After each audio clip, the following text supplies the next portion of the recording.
The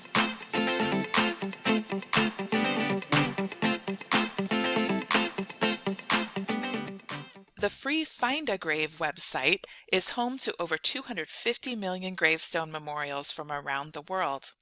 Over 1 million contributors have crowdsourced new listings, updates, corrections, photos, and document images. Hi, I'm Sunny Jane Morton with Family Tree Magazine, here with a quick tour of Find a Grave. I'm here on the home page of Find a Grave, which is powered by Ancestry.com, which acquired the site in 2013 and redesigned it in 2018. There's lots to do here, but let's start with the obvious. You can search for memorial pages for any deceased persons. If you like, you can look at the search tips to learn to use wildcard characters to substitute for unknown letters in a name. You can browse a location index or type in and look for a standardized location to pop up. Under more search options, you can add search parameters such as keywords from a biographical sketch and the name of a first-degree relative. You can ask the search results to include results for similar name spellings, a maiden name or a nickname that might be entered on the memorial page. There is no place for you to actually enter those parameters here. So, for example, if you want to search by a maiden name, put it in the surname field of your search and check the box for including maiden surnames. I'm going to just run a very basic search for my grandmother, Barbara Felix.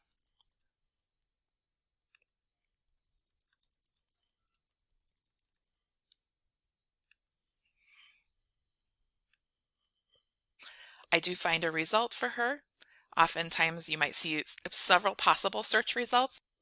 If you do find a memorial page, what it includes may vary. It could be very basic. This one has her name, a tombstone image, and then data transcribed from the stone. If there wasn't a tombstone image, you would have the option to request one here from a local volunteer. Do compare the information that's here. You'll notice that the stone says Barbara J on it, but this says Barbara Jane. And there's other details such as the full date that's not on the tombstone. So someone with knowledge beyond what is on the tombstone has submitted this additional information. While the headstone is a cornerstone part of this record, the rest of the record, as you can see, may reflect other information than what is strictly on the headstone, depending on what people have contributed.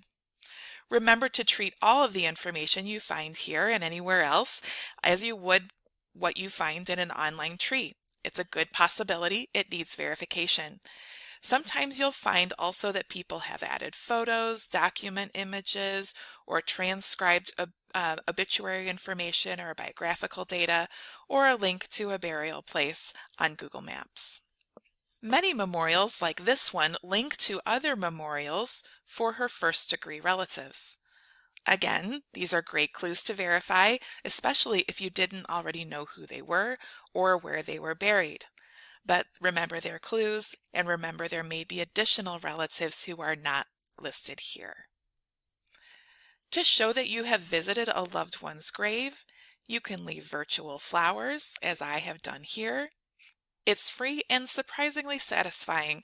As you can see by this note that I left years ago, the remembrances you leave here will never wilt or get swept away in fall cleanups. To contact the creator of a memorial, you can find their information all the way down here on the bottom. To get to their profile pages, to contact them, to thank them, or ask for any additional information that they might have, or where they might have gotten the evidence that they share here. Same thing with anyone who has contributed a photo or other information. You can click on their profiles to ask to contact them. If you want to use pictures shared on Find a Grave, always seek permission from the contributor. There are Find a Grave community rules that are linked in the footer of the website for more on this. You've got a couple options here that are interesting. If you click Save To, you can save this profile right over to your ancestry tree, to a virtual cemetery of listings that you curate here on Find a Grave to collect relatives in one virtual spot. If you copy to clipboard or print, that's going to gather all the information on the page, not just the link. So that's what you'll gather if you hit copy. You can also suggest edits. Remember, this is a crowdsourced environment. If you suggest an edit, you'll need to have a free login to do this. So go ahead and get yourself a free login. As you can see here, I've already made a suggestion and the owner of this memorial has not responded yet, so it's waiting for approval. But you can see here that I've got lots and lots of places where I can suggest edits or additions to the content on this memorial. So add or edit any information that you know confidently. If you do try to enter sensitive information about a person, such as a social security number or the names of living or surviving relatives, the system may provide a reminder to not do that. So here is where you can add links to that person's parents or spouses memorials. You can do that by copying and pasting the memorial number here that goes with their memorial. You can't add someone's children to their profile. You have to go to each child's memorial and add their parents. Once you've added what you'd like to, you can save the suggestions to send the edits to the manager. If you want to add an image, such as a photo or a digitized document, just click Add Photos from the memorial page. You can also request permission to manage an existing memorial if you'd like to do that yourself. You can also look for relatives buried nearby, such as in the same cemetery or in the surrounding geographic area in an ever-widening circle of locale. So if I were to click, for example, her maiden surname is Hall, her married surname is Felix. If I were to click on Felix, then I'm going to find the entry for her husband in the very same cemetery. If you're looking for other people who are buried nearby, you can go to the cemetery landing page and search its memorials here. The cemetery landing page itself can be a rich resource for learning about this burial ground's history, contact information for it if it's still an active cemetery, nearby cemeteries where other loved ones might be laid to rest. Details are going to vary from page to page, but you could look for the location.